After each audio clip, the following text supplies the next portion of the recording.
Namaste students, I am JVN Dr. Aziz Mohammad Khan from Department of Food and Biotechnology, Faculty of Agriculture and Veterinary Science, Jyoti Vidyapeeth Women's University, Jaipur.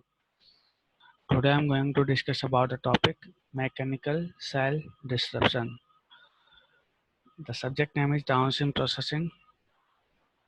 The topic is related to BSc BT 9 trimester. So in the previous video, we discussed about the cell disruption method in which mechanical method disruption is also a method. So in this video tutorial, I'm going to tell you about the mechanical cell disruption method. So come to the topic mechanical method of cell disruption. So what is the principle of this? Uh, in mechanical cell disruption, cells are subjected to high stress conditions such as pressure, abrasion, and rapid agitation, or may be subjected to ultrasound. Okay, due to these conditions, cell cannot survive these conditions and can be disrupted. Okay, method of disruptions include cavitation, shearing, impingement, and combination of these methods. Okay. Intensive cooling of the suspense after treatment is required to remove the heat generated by the disruption of the mechanical energy.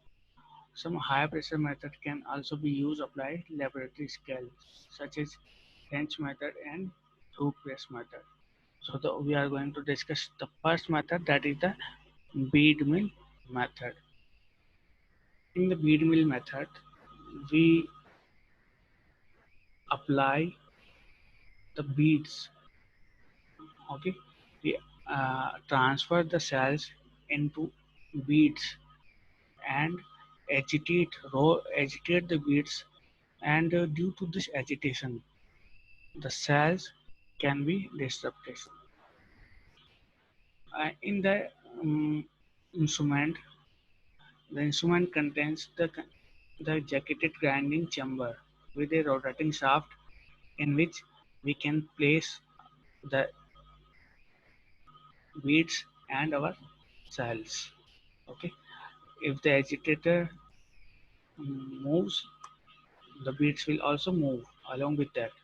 Agitators are fitted with a shaft and provide kinetic energy to the small beads and that are present in the chamber, which make the beads collide with each other. So when the agitator round is rolled, uh, then the beads will get activated and they will collide with each other. They will come in contact with each other.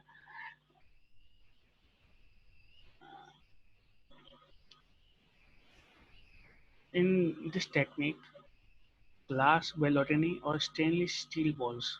Okay, which beads we are using? Glass ballotini or stainless steel balls are the beads which are selected for the release of cell disruption method. If we need increase the number of beads, there are lots of beads to beads interaction, and it leads to higher disruption of the cells. Okay, uh, but when we disrupt the cells through bead method, the beads can get heated and they can also heat our cells.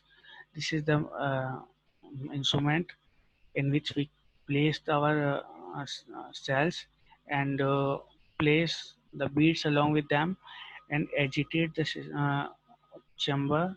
After agitation, the beads get contact in each other. Beads come in contact with each other, they collide, and after this collidation, the cells can be damaged. This is the diagrammatic representation. In this, we can use different size of beads. These are the medium size beads, okay, and these are the cells, and these are the small size beads, and these are the cells. These are the beads which are having the large size, okay, larger size.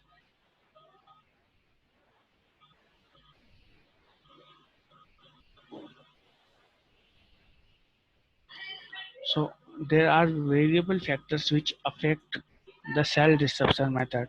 The first is speed of the agitator. The second is the proportion of the beats, how many beats are there.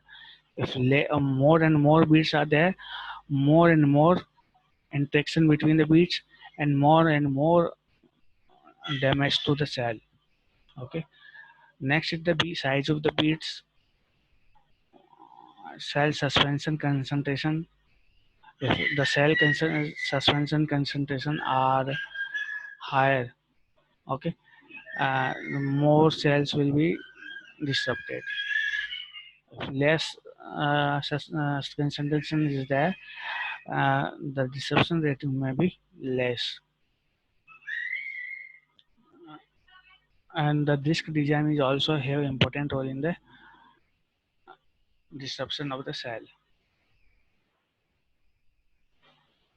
And the drawback of this method is that the higher temperature rises the increase of the bead volume, and so additional cooling system required.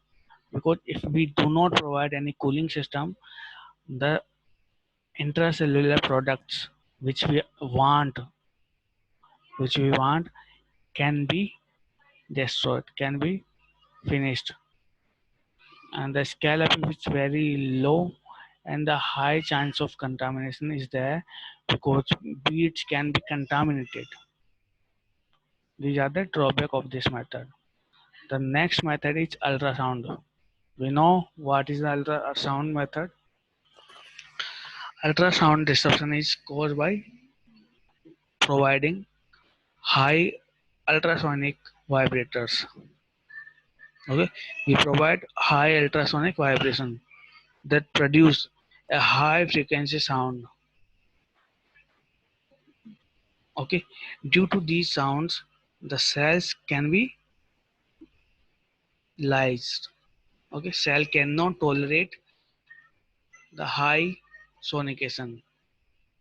The transducer that convert the waves into mechanical oscillation through a titanium probe, which is immersed into a cell suspension. And this method is very effective in small scale work. This is the mechanism of cell disruption method. First, we provide the sonication. Okay, the cells, the sonication adhere at the surface of the cell, and they start disrupting. Okay, this is start disrupting. The cell get collapsed. The cell start collapsing, and when the uh, sound gets increased, the cells can be damaged. Whole can be completely damaged. This is the completely jetting of the cell damage process, in which the cell is divided from between and it is disrupted cell. The drawback of this method is that the upscaling of this method is very poor, and this method require high energy conditions. But the another drawback of this method is that high health issues can be faced with the product which we synthesize using the cell disruption method by sonication. Okay, so we can face the health issues from utilizing sonication for the cell disruption method. The fourth issue is that this process cannot be used in the continuous basis. Okay, because we use the this method in the continuous basis, uh, the intracellular products can also be damaged.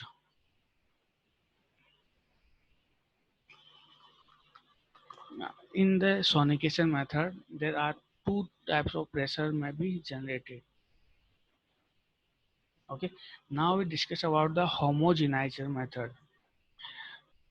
What is the homogenizer? Homogenizer method which is used for the force, which is used for the cell deposition under high pressure conditions. Okay, in the homogenizer method, there are two pressure can be applied. In the French press, a high pressure homogenization, the cell deposition is drawn through a valve into a pump cylinder.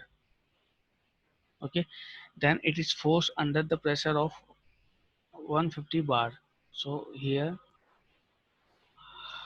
the cell can be kept, and we apply a higher pressure, that is the pressure of 1500 bar.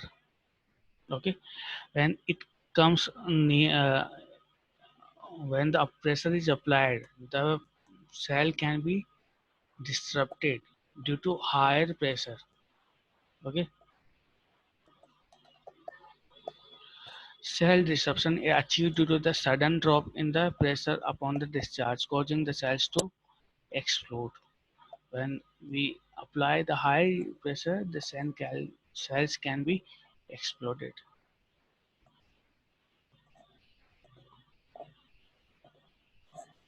Operating the press at higher pressure, the number of passes of the slurry so it can be decreased in order to obtain the desired degree of disruption.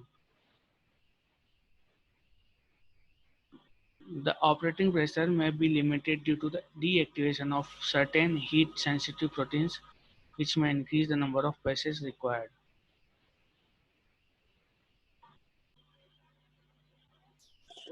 Which factors can influence the release of the intracellular products using applying homogenizer method? That is the low homogenizer method.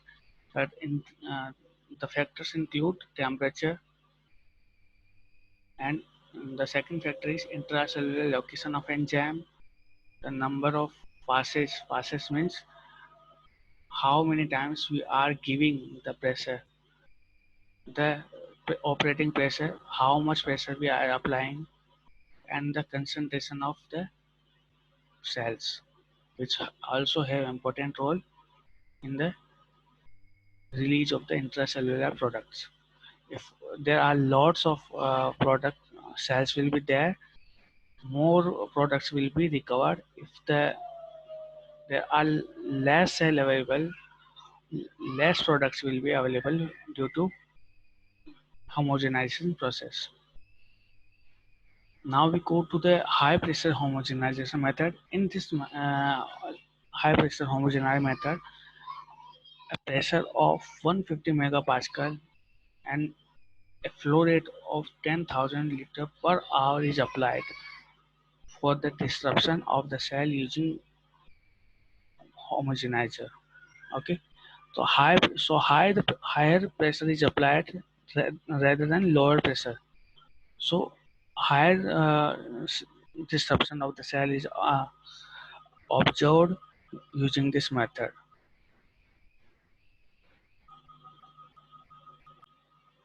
The next method is, that is the simple method. We can mechanically grind the cells. Okay, in using the motor and pestle. This does not have to be suspension and often done in plant samples. And this is the simple method. And when the material is applied on the motor and pestle using the pressure given on the cells, they can be disrupted. And the plant samples are frozen in the liquid nitrogen after the disruption. And when the materials has been disrupted, the, all the extracted cells can be kept in the solvents. The next method is the blending. We can apply the cells to blending. Okay, blenders are the high speed blenders which can disrupt the cell wall of the cells. So here we can see the blenders, and these are the blenders in which we can blend the cells. Okay, they can agitate, and due to this agitation the cells can be disrupted, and we can utilize the use of centrifugation method, homogenization, tissue cells homogenate for the blending methods. So with use of this method we can completely disrupt the cells for the isolation of intracellular products or some extracellular products which we need in the downstream processing. So our topic is over here.